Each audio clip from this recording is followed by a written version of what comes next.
श्री स्वामी समर्थ महाराज मित्रों, श्री विद्यापीठम में आप सभी साधुओं का स्वागत है। गणेश चतुर्थी की हार्दिक शुभकामनाएं सबको। गणेश चतुर्थी के अवसर पर आज के लेक्चर का विषय है गणपति जी का मोदक शास्त्र। गणपति का मोदक शास्त्र यानी देखिए, हमारे महाराष्ट्र में बहुत सारी जगहों पे गणपति जब आते हैं तब मोदक बनाया जाता है। आप यूट्यूब के ऊपर जाकर मोदक मतलब क्या होता है आप देख सकते हैं कि उकड़ी का मोदक कहते हैं, चावल का मोदक होता है वो।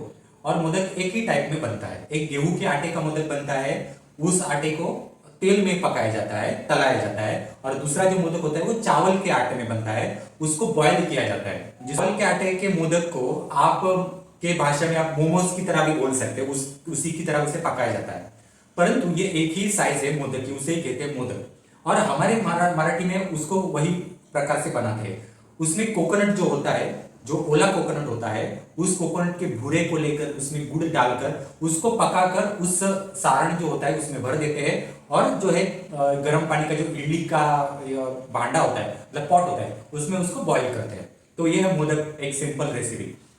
परंतु आपके मन में कभी ऐसा एक सवाल आया है क्या कि जो भगवान गणेश है यह कैलाश पर्वत पर होते हैं, तब माता पार्वती अपने पुत्र के लिए क्या यही गणपति का मोदक बनाकर देती है क्या, जो हम बनाकर देते हैं?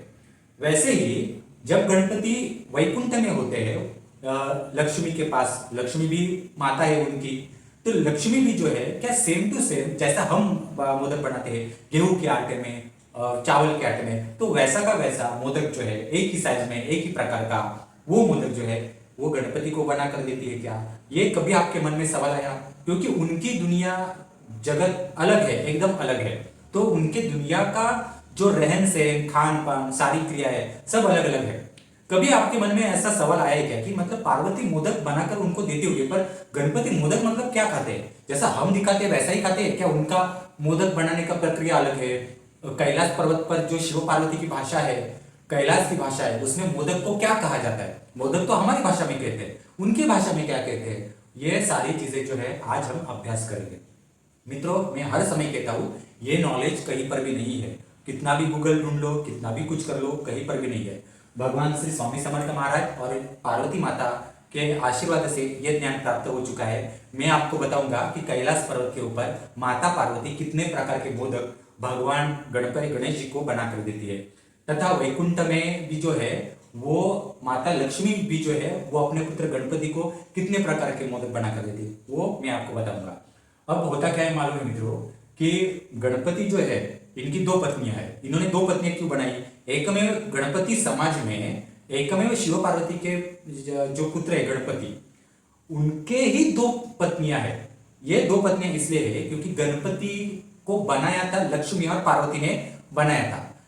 पार्वती ने अपने शरीर का मैल निकाला और उस मैल को आकार दिया लक्ष्मी ने। इसलिए जब उसको आकार देते समय उसका एक मानवी या देव रूप का पुतला जब बनाया था, तब पार्वती के हाथों से वो एनर्जी उस पुतले में भरी गई, जिसके कारण लक्ष्मी और पार्वती दोनों का समान अधिकार उसके ऊपर है, दोनों समान उसकी माताएं हैं। इसलिए क्या हुआ, दोनों की एनर्जी भी अलग अलग है। और दोनों अलग अलग एनर्जी भगवान गणपति के शरीर में होने के कारण पार्वती के एनर्जी के अनुसार भगवान गणेश जी ने एक पत्नी से विवाह किया और दूसरी पत्नी उनके शरीर में, जैसे लक्ष्मी का एक एनर्जी है उसको बैलेंस करने के लिए लक्ष्मी के एनर्जी के लेवल का एक देवी से विवाह किया। इसलिए रिद्धि सिद्धि जो कहा जाता है, एक पार्वती के ऊर्जा को बैलेंस करती है और एक लक्ष्मी के ऊर्जा को बैलेंस करती है। तो पार्वती की बहू कैलाश पर्वत पर ही रहती है और लक्ष्मी की बहू वैकुंठ में ही रहती है। तो गणपति दोनों जगह पर भी जाते हैं। ये सारी बातें हैं। अब दोनों जगह पे जाते हैं तो दोनों जगहों की एनर्जी अलग है, वहां पर खाना पीना बनाने का समय जो विषय है वो अलग है। तो ये मोदक शास्त्र में अभी हम देखेंगे। ये सारे इतिहास बताना बहुत जरूरी है, नहीं तो आपको ये जानकारी ना अन्य कहीं पर भी नहीं मिलेगी। आप में से बहुत सारे लोग कुंडलिनी जागरण करते होंगे, पर कुंडलिनी जागरण करके आज्ञा चक्र खुल के भी ये नॉलेज आपको नहीं आएगा। वो हमारा तो आज्ञा चक्र खुला ही नहीं है मित्रों। हम ज्यादा मंत्रों की जाप भी नहीं करते। स्वामी जी की कृपा से हमको ऐसे ही ये नॉलेज मिल जाता है। इसलिए हमारे पास ही सीखिए, श्री विद्यापीठम में ही सीखिए। आगे का नॉलेज शुरू करने से पूर्व मित्रों, हमारे श्री विद्यापीठम द्वारा आप सिद्ध कुंजी का साधना सीख सकते हैं, जो कुल देवी के लिए साधना है। आप महागणपति साधना सीख सकते हैं, जो श्री विद्या में फर्स्ट स्टेज के लिए आती है। तथा हमने बगलामुखी की साधना भी शुरुआत की है, तो बगलामुखी के साधना की भी 3 किताबें बगलामुखी की साधना की है।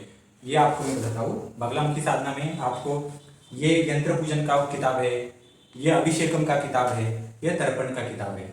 और ये पूरे की पूरी विधि जो है वो हमारे श्री विद्यापीठ में सिखाए जाते हैं। पूरे दुनिया में कोई भी ऐसा नहीं है जगह पे जो बगलामुखी का पूरा रिचुअल प्रोसेस 1.5 घंटे का विधि प्रोसेस है उसका, उस प्रकार से कोई नहीं सिखा रहा। इन सारे कोर्सेज का लाभ जो है डिस्क्रिप्शन बॉक्स में कोर्सेज के लिंक दिए गए हैं, और मुझे जो क्रमांक मेरा है मोबाइल क्रमांक उससे भी संपर्क कर सकते हैं। तो हम आगे बढ़ते हैं। पार्वती एक कैलाश पर्वत पर एक ग्रंथ है जो अन्नपूर्णा नाम से ग्रंथ है। एक्चुअली उसको कहते हैं अन्नपूर्णिका ग्रंथ। अन्नपूर्णिका ग्रंथ को कैलाश पर्वत की भाषा में अन्नपूर्णिका शिकाड़ा भी कहते हैं। शिकाड़ा यानी उनकी भाषा में ग्रंथ ऐसा कह सकते हैं, अन्नपूर्णिका शिकाड़ा। अन्नपूर्णिका शिकाड़ा में अलग अलग देवी देवताओं के खाना व्यंजन द्रव्य बनाने के बहुत सारे ग्रंथ है, पार्ट है। इसमें 3 पार्ट मोदक शास्त्र के आते हैं जो गणपति से संबंधित है। तो अन्नपूर्णिका ग्रंथ में गणपति विशेष, गणपति आधारणीय, गणपति सौंदर्यनीय, ये 3 भाग आते हैं। ये गणपति विशेष, गणपति आधारणीय, गणपति सौंदर्यनीय ये क्या है? मतलब गणपति जब छोटे थे तब उनको क्या पसंद था, कौन से व्यंजन पसंद थे। दूसरा, गणपति जब बड़े हुए, युवा अवस्था हुई, परंतु विवाह उस समय नहीं हुआ था, तब उन्हें क्या खाना पसंद था। विवाह होने के बाद उनका रहन सहन खाना पीना बदला, तो उस समय उनका खाना पीना कैसा था। ये पूरे जो 3 ग्रंथ है ना अन्नपूर्णिका ग्रंथ में, जो गणपति के मोदक शास्त्र में है, इसमें सिर्फ देव गणपति को जो मोदक और खाना लगता है उसके बारे में सारे व्यंजन रेसिपी सब लिखा हुआ है। इसी में ही पार्वती के मोदक बनाने के प्रकार और लक्ष्मी के मोदक बनाने के प्रकार इनकी भी रेसिपी है। अब इन ग्रंथों में जब भगवान गणेश कैलाश पर्वत पर होते हैं तब माता पार्वती 50 प्रकार के मोदक उनको बनवा कर देती है। मतलब एक ही समय पर नहीं, उनके अलग अलग पद्धतियां होती है, अलग अलग समय होते हैं, अलग अलग मुहूर्त होते हैं। मतलब पार्वती के पास 50 से अधिक प्रकार के मोदक बनाने के प्रकार पार्वती के पास है जो गणपति को पसंद है।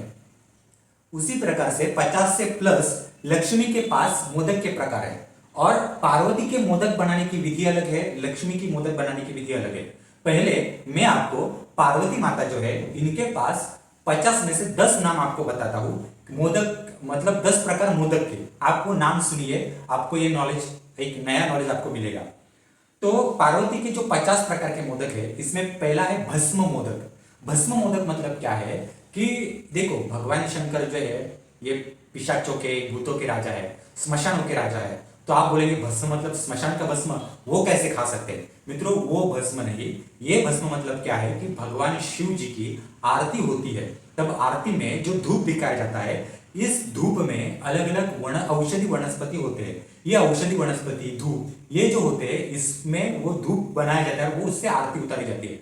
और उस आरती का जो है औषधि वनस्पतियों का धूप का एक भस्म बनता है। ये जो भस्म है ना, इस भस्म को कुछ आटे में मिलाकर, हाँ कुछ आटे में उसका उपयोग करके उसकी एनर्जी आटे में खींच कर उससे मोदक बनवाए जाते हैं, इसको कहते हैं भस्म मोदक। एक्चुअली इसमें भी अलग अलग प्रकार है। तो दूसरा, पार्वती जो दूसरा मोदक प्रकार बनाती है उसको कहते हैं मधाल्य मोदक। मधाल्य मोदक में शहद जो होता है ना, शहद उसका उपयोग किया जाता है। शहद आटा घुटने में भी उपयोग किया जाता है।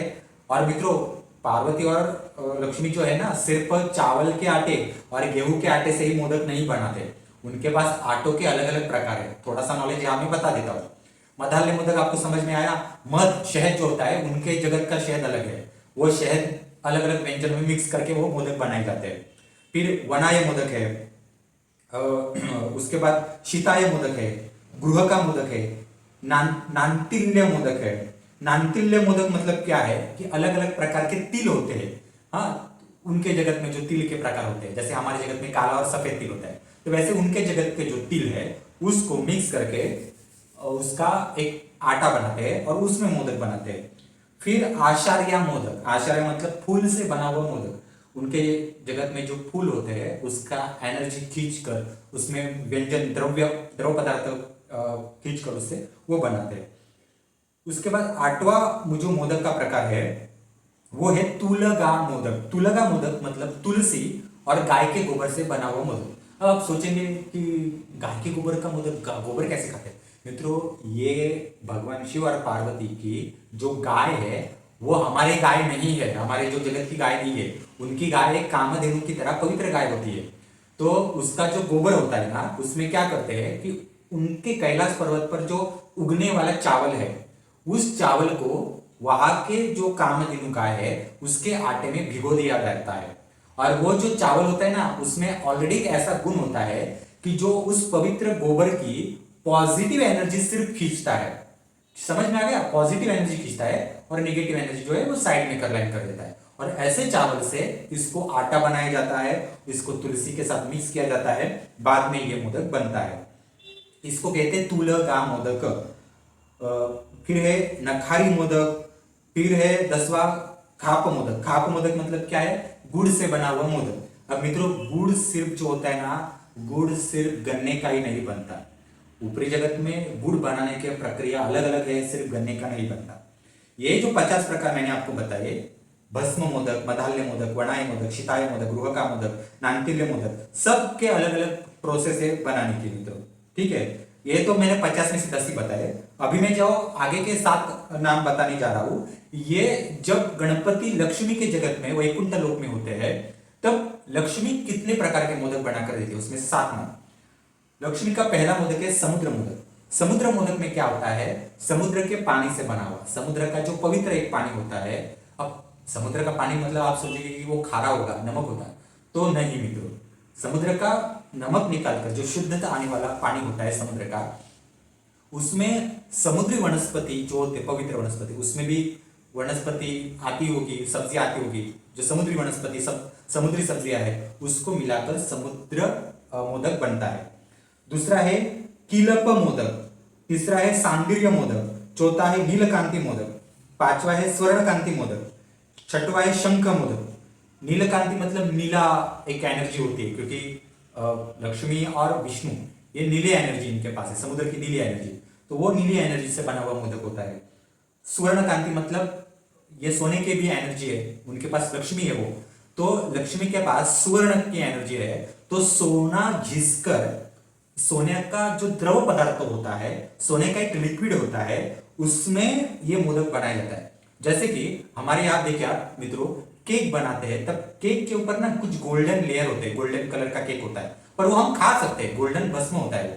तो उसी प्रकार से, और आयुर्वेदिक शास्त्र में भी आप देखिए कि सुवर्ण भस्म होते हैं, चंदन भस्म होते हैं, चांदी भस्म होता है, मोती भस्म होता है, प्रवाल भस्म होता है, उसी प्रकार से सुवर्ण भस्म होता है, इसमें ये बनाया जाता है। फिर शंख मोदक है। शंख मोदक मतलब क्या है? समुद्र में शंख उपलब्ध होते हैं, तो शंखों की एनर्जी से बना हुआ मोदक ऐसा है। तो ऐसे शंख होते हैं कि जिनके अंदर वो मोदक का सब रखा जाता है, मोदक को, और उस शंख को हीट दी जाती है, और उस शंख में से वो मोदक निकाला जाता है। हाँ, तो उसमें जब शंख गर्म होता है, वो एनर्जी छोड़ता है शंख के अंदर की, उस आटे में या उस मोदक में। अब आप समझ लिया आ गए ना शंख मोदक कैसे होता है। उसी प्रकार से नाघाय मोदक। नाघाय मोदक मतलब क्या है मित्रों, कि ये साल में कभी, उनका जो एक साल होता है, कितने साल होता है मेरे को भी पता नहीं, उनका कितने महीनों का होता है, कितने दिनों का होता है, तो उनके साल में वो 1 या 2 बार भी ये बनता है, ये रेगुलर नहीं बनता। नाघाय मोदक, नाघाय मोदक मतलब भगवान विष्णु जिस शेष नाग के ऊपर, उनको जो शेष नाग या जो नाग दिया गया है जिसके ऊपर वो लेटते हैं, उस नाग के सर के ऊपर चावल का एक ये लगाया जाता है। जब उसका पूजन होता है तब, तो उसका चावल निकाल कर, हाँ, वो चढ़ाया जाता है उनके ऊपर चावल, तो वो चावल निकाल कर, हाँ, उससे मोदक बनाया जाता है। क्योंकि नाग बहुत पवित्र और बहुत एनर्जेटिक है, जो वैकुंठ का भगवान लक्ष्मी विष्णु जी का जो नाग है, बहुत एनर्जी का नाग है वो, उसमें समुद्र की ताकत होती है, तो उसको कहते हैं नागाय मोदक। अब आपको समझ में आ गया कि पार्वती के मोदक और लक्ष्मी के मोदक। पार्वती के मोदक जो है ना, हम जैसे मोदक बनाते हैं वैसे बनाते हैं। हमारे यहाँ क्या होता है, मोदक जो होते हैं ना, उसको बनाते वक्त ना आरे निकाली जाती है, ठीक है, पेटल्स निकाले जाते हैं। तो कुछ में ज्यादा पेटल्स निकलते हैं, कुछ में 5-6 निकाले जाते हैं, किस में 15-20 पेटल्स निकाले जाते हैं, पर मोदक का आकार एक ही जैसा होता है सभी जगह पर, ठीक है। तो पार्वती केस में भी इसी प्रकार का मोदक होता है, उसमें जो पेटल्स है वो भी अलग अलग टाइप के उसमें पार्वती निकालती है, पर वो एक प्रक्रिया है, कब कौन सा मोदक बनाना है, वो एक सब मतलब उनका शास्त्र लिखा हुआ है, उसी के प्रकार से बनाया जाता है। परंतु लक्ष्मी के यहाँ उस प्रकार का मोदक नहीं बनता। लक्ष्मी के यहाँ मोदक बनाने की पद्धति अलग है। लक्ष्मी जब गणपति को मोदक बनाते हैं ज्यादातर वो ट्रायंगल आकार में, जैसे हमारे यहाँ कैसा समोसा है उसी प्रकार का एक ट्रायंगल शेप में मोदक ज्यादातर बनाती है वो। हाँ, वो क्यों बनाती है? क्योंकि लक्ष्मी का खुद का एक ना श्रीयंत्र है। जो वो जब कामेश्वरी ललिता का पूजा करती है उसका एक श्रीयंत्र का एक एनर्जी है, उसकी एनर्जी का एक वो ट्रायंगल है जो स्पेशली लक्ष्मी जी के पास है और वो गणपति को ज्यादा पसंद है, इसलिए वो ट्रायंगल शेप में अलग अलग टाइप में लक्ष्मी जी गणपति को वो मोदक बनाकर देती है। अब मोदक का नाम हमारे यहाँ मोदक है, परंतु मोदक शब्द का अर्थ क्या है ये आपको मैं बताता हूं। मोदक, मो यानी माता ने बनाया हुआ, माता के हाथों से, माता के प्रेम से बनाया हुआ। द, मोदक, द यानी धैर्य, जिसमें माता का धैर्य है, माता का प्यार है। और क यानी कर्म, कर्म यानी अब देखो, अब पार्वती माता वो मोदक बनाएगी, लक्ष्मी माता वो मोदक बनाएगी, उसको पचाने के लिए गणपति जी को कुछ काम तो करना पड़ेगा, नहीं तो वो खाली पेट ऐसा मतलब बिना काम के वो उनको पूरा पेट में पचा नहीं जाएगा। तो माता की वो एनर्जी, माता का वो प्यार पचाने के लिए गणपति को भी कुछ काम करना पड़ेगा। तो ये उसका अर्थ है मोदक। तब जाके पार्वती और लक्ष्मी जो है वो अपनी प्रेमपूर्ण ममता के रूप में वो मोदक बनाकर गणपति को देगी। ये अर्थ है मोदक। मोदक को पार्वती के जगत में कैलाश पर्वत के ऊपर मोती भी कहते हैं, मोदक कर्ण भी कहते हैं, मूलाक कहते हैं। राक्षस लोक में इसे शिशिताय भी कहते हैं, मतलब जो भगवान शिव का जो भूतलोक है उसमें शिशिताय कहते हैं। दूसरा पार्वती तो इसे मोदकाय ही कहती है। ये इस तरह से है। अब मैं इसमें आपको दो टाइप के ये बताता हूँ, हाँ, कि एक दो टाइप में बताता हूँ। एक मतलब ऐसा है जिसे खाप मोदक कहते हैं। मैंने आपको बोला था ना, पार्वती जो 10 मोदक के मैंने नाम बताए थे उसमें से खाप मोदक मतलब गुड़ से बना हुआ मोदक।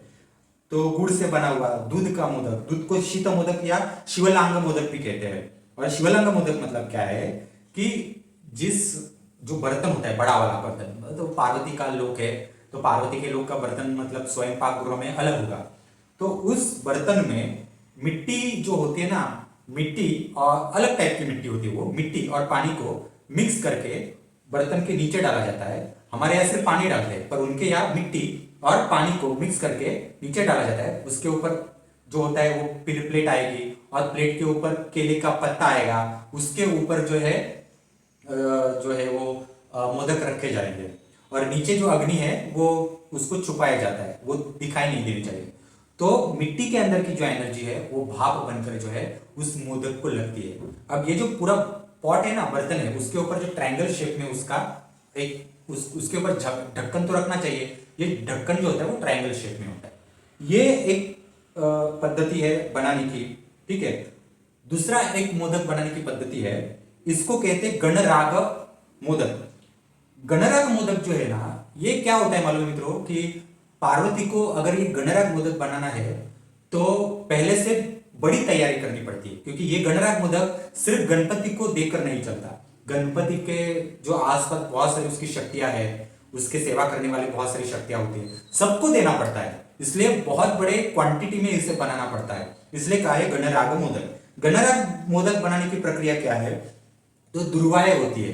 अब वो उनके जगत की दुर्वाएं अलग है, उन दुर्वाओं को निकालकर उसको धोया जाता है और उसको ना बॉयल किया जाता है पानी में, और बॉयल किए हुए पानी से पानी को छांटकर अलग लिया जाता है और उस दुर्वा के अर्क में, पानी में जो उबाल के वो दुर्वा का पानी उबाल कर जो गर्म हुआ पानी है उसमें आटा मिक्स करके उसमें मोदक बनाए जाते हैं। और जो बची हुई शेष दुर्वाएं है, कुछ दुर्वाएं जो है वो जो मोदक में जो हम डालेंगे गुड़ या वो कुछ डालेंगे, मतलब उसमें भी वो मिक्स कर किए जाते हैं। और कुछ दुर्वाएं जो है बॉयल की हुई अलग निकाली हुई उसकी चटनी बनाई जाती है और वो चटनी के साथ भी मोदक वगैरह भोजन में दी जाती है। इसे कहते हैं गणराग मोदक मित्रों। तो ये हो गया नॉलेज मित्रों मोदक शास्त्र का। आप गूगल के ऊपर कहीं पर भी देखिए मित्रों, ये नॉलेज है ही नहीं कहीं पे। गणेश चतुर्थी है इसलिए हमने ये नॉलेज आपको दिया है, और हम इसमें और भी अलग अलग टाइप का नॉलेज दे सकते हैं। मतलब इतना नॉलेज दे सकते हैं कि ये खत्म ही नहीं हो सकता। इसमें से तो छोटा सा नॉलेज हमने बताया है। अगर आपको अच्छा नॉलेज लेना है तो हमारा श्री विद्या एसेंशियल, एडवांस श्री विद्या एसेंशियल, कालीकुल श्री विद्या एसेंशियल और बगलामुखी श्री विद्या एसेंशियल, ये जो हाईएस्ट लेवल के नॉलेज के कोर्सेस है आप हमसे कर सकते हैं, नॉलेज ले सकते हैं। ये कोर्सेज के लिंक दिए गए हैं। सिद्ध कुंजिका साधना आप कर सकते हैं हमारे यहाँ की, महागणपति साधना है ये हमारे यहाँ का कर सकते हैं, तथा मनसा देवी की साधना है ये पितृदोष के लिए साधना है, तो ये भी आप कर सकते हैं। संतान प्राप्ति, संतान सुख, संतान आपकी आगे प्रगति करे इसलिए ये दिया गया है। तो मित्रों आज के लिए इतना ही। हमारा YouTube चैनल शेयर कीजिए, सब्सक्राइब कीजिए और कोर्सेज के लिए हमारे श्री विद्यापीठम से संपर्क कर सकते हैं। हमारे वेबसाइट को, हमारे कोर्सेज के लिंक को भेज दीजिए, आपको अच्छा नॉलेज और मिलेगा मित्रों। धन्यवाद।